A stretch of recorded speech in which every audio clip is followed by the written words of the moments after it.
Assalamualaikum warahmatullahi wabarakatuh. Perkenalkan, nama saya Hafiza Tunjana. Saya dari Prodi S1 Kebidanan tingkat 2. Di video kali ini saya akan menjelaskan tentang konsep sosial media profesionalisme. Selamat menyaksikan. Media sosial dapat berupa blog, komunitas, situs jejaring sosial, game virtual, sosial virtual, dan sebagainya. Sebagaimana yang kita ketahui, ada beberapa contoh media sosial, yaitu seperti Facebook, Twitter, Instagram, internet, dan lain-lain. Seperti yang kita ketahui, aplikasi-aplikasi ini mungkin berfungsi pada setiap manusia, yaitu contoh dalam pasien, yaitu untuk bertukar informasi dengan alasan tertentu atau kondisi kesehatan. Informasi dengan alasan kesehatan, kondisi kesehatan itu sangat berguna bagi pasien, agar pasien lebih tahu kondisi yang sedang mereka alami melewati jejaring sosial itu. Seperti yang kita ketahui, zaman sekarang sudah canggih seperti Google, dan mereka bisa mencari tahu tentang gejala-gejala. Contohnya ada yang mendapatkan gejala-gejala penyakit, lalu mereka sharing di Google, dan Google akan memberitahu apa yang tenaga kesehatan sudah update ke media sosial, apa itu penyakitnya. Yang kita ketahui, di Indonesia itu sudah sering atau banyak yang menggunakan media sosial, dan intens digunakan sangat luas untuk berbagai informasi kesehatan. Terus pasien juga menggunakan kayak aplikasi, ada juga Hellodoc gitu. Bidan atau tenaga kesehatan lainnya bisa memanfaatkan media sosial tersebut dengan pertukar pikiran atau informasi serta edukasi dalam hal akan mendapatkan dukungan sosial. Nah, adapun etika yang menggunakan media sosial, seperti contohnya yang di atas itu, etika dalam berkomunikasi. Seringkali kita ketemukan etika dalam berkomunikasi ini jarang digunakan. Karena apa? Karena kita biasanya melupakan etika dalam berkomunikasi itu. Contohnya sekarang aja masih kita temui orang-orang yang berkata kasar padahal sedang berkomunikasi di jejaring sosial. Sebaiknya kita menggunakan bahasa yang mudah dipahami, lawan bicara, terus kita menggunakan kata-kata yang layak, yang sopan, dan kita juga harus melihat siapa yang kita ajak berinteraksi tersebut. Nah, yang kedua adalah hindari penyebaran sara, pornografi, dan aksi kekerasan. Ada baiknya Anda tidak menyebarkan di media sosial itu yang berhubungan dengan sara, seperti suku, agama, ras, dan pornografi di jejaring sosial. Sebarkanlah hal-hal yang baik atau hal-hal yang berguna dan tidak menyebabkan konflik antar sesama dan situs jejaring sosial. Nah, hindari menyebarkan foto-foto yang mengandung seksual, foto-foto korban kekerasan atau korban kecelakaan lalu lintas, dan foto-foto yang tidak berfaedah atau menyebabkan konflik tersebut. Nah, yang ketiga ada periksa kebenaran berita. Nah, sebagaimana kita ketahui, yang berita yang menjelek-jelekkan orang itu agar menjatuhkan derajat orang tersebut di jejaring sosial. Hal tersebut kadang bertujuan untuk menjatuhkan orang tersebut, atau ada persaingan, dan timbullah berita-berita yang tidak patut didengarkan atau disebarkan. Nah, oleh karena itu jejaring sosial harus pintar menangkap sebuah informasi atau mengolah sebuah informasi. Jika ingin menyebarkan informasi tersebut, nah kalian harus tahu apakah informasi itu fakta. Nah, selanjutnya yang keempat, menghargai hasil karya orang lain, yaitu saat menyebarkan informasi, baik itu berupa tulisan, foto, atau poster, atau yang lain milik orang lain, ada baiknya kita mencantumkan sumber informasi sebagai bentuk penghargaan untuk hasil karya seseorang. Dan yang terakhir ada jangan terlalu mengumbar informasi pribadi Anda. Dalam menggunakan jejaring sosial, ada baiknya kita sebagai pengguna harus bijak dalam kehidupan pribadi. Jangan terlalu mengumbar-ngumbar hal pribadi kita, apalagi di media sosial, ataupun itu hal sensitif dan sangat pribadi. Jangan ya teman-teman. Ciri-ciri profesionalisme bidan.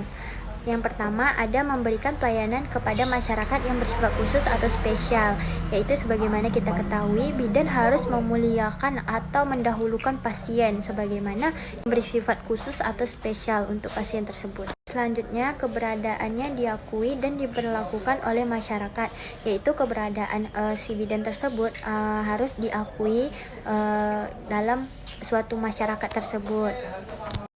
Dan selanjutnya ada mempunyai peran dan fungsi yang jelas, yaitu bidan itu mempunyai peran atau fungsi yang jelas di suatu masyarakat tersebut. Contohnya, bidan itu berfungsi untuk melayani masyarakat dalam keadaan sehat maupun sakit. Selanjutnya, mempunyai wewenang yang disahkan atau diberikan oleh pemerintah yang kita ketahui, yaitu ada sertifikasi, registrasi, lisensi, dan akreditasi. Selanjutnya, memiliki organisasi profesi sebagai wadah, yaitu kalau bidan itu ada juga IBI atau Ikatan Bidan Indonesia yang kita ketahui.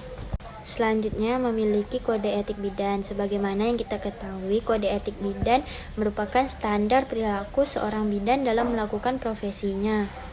Jadi, bidan harus menerapkan norma-norma yang harus diindahkan oleh setiap profesi di dalam yang melakukan tugas profesinya. Selanjutnya, memiliki etika bidan. Sebagaimana yang kita ketahui, bidan itu harus menjaga betul etikanya, seperti contohnya bidan itu harus menjaga privasi atau kerahasiaan seorang klien, dan bidan juga menjaga kita untuk melakukan tindakan kebaikan dan mencegah tindakan yang merugikan atau membahayakan.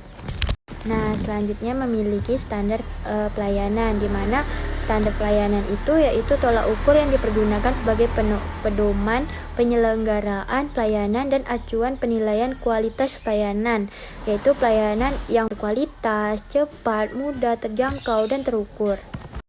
Nah, selanjutnya memiliki standar praktik, di mana standar praktik ini digunakan untuk mengetahui proses dan hasil pelayanan kebidanan yang diberikan kepada pasien tersebut sebagai fokus utama. Selanjutnya, bidan itu harus memiliki standar pendidikan dan pengembangan profesi sesuai dengan kebutuhan pasien, di mana yang kita ketahui bidan ini harus paham betul dan memahami apa sih yang akan dilakukan dia nanti ketika pasien datang, pasien melahirkan. Bidan itu harus mengetahui dari awal hingga akhir. Nanti ketika pasien datang, pasien melahirkan, bidan itu harus mengetahui dari awal hingga akhir sesuai yang ia pelajari atau yang ia bekalkan dari pendidikan ia sebelum menjadi bidan. Selanjutnya, di slide selanjutnya itu ada perilaku etis profesional, di mana perilaku etis adalah perilaku yang sesuai dengan norma-norma sosial yang diterima secara umum sehubungan dengan tindakan yang benar dan baik.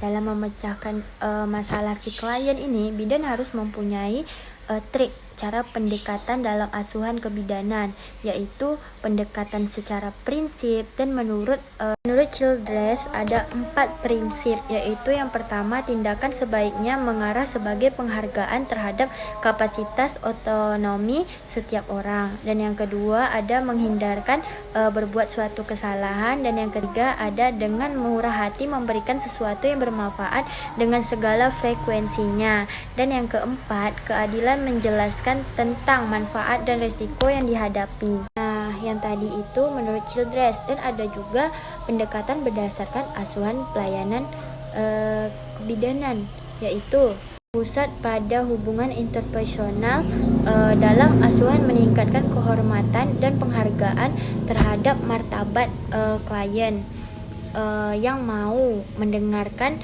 dan mengolah saran-saran dari orang lain, dan mengingat kembali arti tanggung jawab moral yang meliputi kebajikan itu dikeluarkan dari Taylor 1953. Komitmen utama pada asuhan kebidanan yang sebagaimana advokasi terhadap pasien yang memberikan asuhan advokasi tersebut dengan kewajiban moral dalam memberikan asuhan. Bidan perlu mengingat beberapa hal sebagai contohnya itu di atas ini ada loyalitas staf atau kolega adalah memegang teguh. Di mana bidan itu harus memegang teguh. Dan yang kedua ada komitmen terutama kepada pasien, di mana bidan ini harus berkomitmen dengan pasien atau mempertahankan suatu hubungan bidan dan pasien. Prioritas utamanya adalah pasien dan keluarga pasien, di mana bidan itu harus memprioritaskan mendahulukan pasien dan keluarga pasien. Selanjutnya, bidan itu peduli atas otonomi pasien. Bidan itu harus memberi apresiasi atau penghargaan terhadap pasien. Itu yang dinamakan otonomi pasien. Apa yang pasien mau atau keinginan si pasien tersebut, bidan harus mendukungnya. Apapun keputusan si pasien tersebut, bidan harus mengapresiasinya. Dan selanjutnya ada sikap etis profesional bekerja sesuai standar. Terus ada juga advokasi menjamin keselamatan pasien. Bidan itu harus menjaga keselamatan pasien atau patient safety, di mana bidan itu harus benar-benar membuat pasien itu terjaga. Dan selanjutnya ada menghormati hak-hak pasien. Bidan harus menghormati hak-hak pasien sebagaimana hak pasien itu adalah mendapat perawatan dari seorang bidan, yaitu dia butuh ditangani, maka bidan ini harus memenuhi hak pasien tersebut. Iya, jangan pula nanti ketika pasien pergi ke rumah bidan ingin mengecek kandungannya, bidan itu acuh nggak acuh atau cuek terhadap pasiennya, itu tidak menghormati hak-hak pasien. Selanjutnya ada unsur-unsur pelayanan profesional, di mana pelayanan yang berdasarkan sikap dan kemampuan profesional ditunjukkan untuk kepentingan dan menerima pelayanan yang diberikan serasi dengan pandangan keyakinan profesi, memberikan perlindungan bagi anggota profesi. Nah, ada juga kriteria perilaku profesional. Yang pertama, bertindak sesuai dengan keahliannya dan didukung oleh pengetahuan dan pengalaman serta keterampilan. Nah, contohnya ada nih, ibu-ibu mau melahirkan, pergilah ke rumah bidan. Bu bidan, saya ingin melahirkan. Lalu sesudah melahirkan ini terjadi luka perineum, di mana luka perineum ini karena adanya robekan pada jalan lahir. Lalu bidan itu tidak mengetahui atau tidak membekali ilmu selama ia pendidikan, dan ia karena luka perineum ini di tingkat itu dirujuk, bidan itu menjahit sendiri. Itulah yang dinamakan bertindak tidak sesuai dengan keahliannya, atau dia tidak ada membekali pengetahuannya. Yang kedua, bermoral tinggi, di mana dikatakan dalam kamus besar, yaitu moral tinggi itu adalah mempunyai pertimbangan baik buruk dan berakhlak baik. Terus berlaku jujur, tidak melakukan tindakan coba-coba yang tidak didukung change profesi, di mana bidan itu tidak mengada-ngada atau tidak memandai-mandai melakukan tindakan yang ia tidak ketahui. Dan bidan itu tidak memberikan janji yang berlebihan kepada pasien, gini, Bu, nanti setelah ibu melahirkan, nanti ibu akan saya kasih mobil, gitu. Jika makanya bidan itu jangan memberikan janji yang terlalu tinggi kepada pasien. Nanti setelah melahirkan gak ada mobilnya. Memberikan janji yang terlalu tinggi kepada pasien, nanti setelah melahirkan gak ada mobilnya.